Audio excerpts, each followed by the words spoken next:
అలాగే పంచాయతీరాజ్ సంఘటనకి తను ఈ దేశంలో పాదయాత్ర చేసినటువంటి ఏకైక మహిళ. తను ఈ రాష్ట్రానికి ఇన్ఛార్జ్గా రావడం అన్నది చాలా సంతోషకరమైన విషయం. అన్నింటికన్నా ముఖ్యంగా ఇవాళ కాంగ్రెస్ పార్టీ అంటే గాంధీ ఐడియాలజీతో నడిచేటువంటిది. ఆ ఐడియాలజీని పునిపుచ్చుకొని ఒక కామన్ మ్యాన్గా ఇవాళ తన యొక్క రాజకీయ జీవితంలో మీరు ఎక్కడ చూసినా కూడా చిన్న మచ్చ కూడా లేనటువంటి నాయకత్వ లక్షణాలు ఉన్నటువంటి మహిళ. ఒక ఉమెన్గా నేను చాలా సంతోషపడుతున్నాను.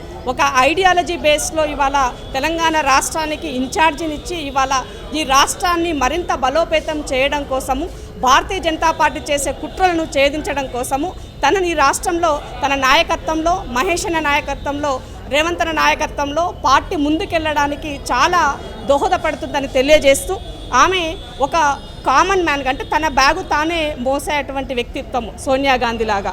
అలాగే ఒక జర్నీ చేసినప్పుడు కూడా తన వెహికల్ తనే అరేంజ్ చేసుకునేటువంటి, కార్యకర్తల ఎక్కువగా ప్రయారిటీ చేసేటువంటి వ్యక్తిత్వము, పని చేసేటువంటి వాళ్ళు, కమిట్మెంట్ ఉన్నటువంటి వాళ్ళు, సమాజం పట్ల చిత్తశుద్ధి ఉన్నటువంటి వాళ్ళు, రాజకీయాల్లో అంటే ఒక ఫ్యాషన్గా ఫీల్ అవుతూ సమాజమే సేవగా ముందుకెళ్ళేటువంటి వాళ్ళకి ఎక్కువగా ప్రయారిటీ ఇచ్చేటువంటి నేచర్ ఉన్నటువంటి సోదరి నటరాజన్ గారి, మీనాక్షి నటరాజన్ గారు రావడం చాలా సంతోషకరం.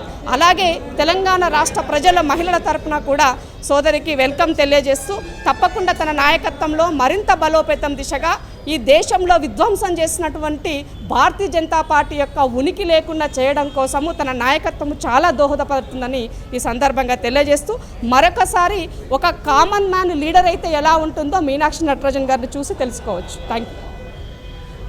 Subscribe us and press the bell icon for more interesting updates.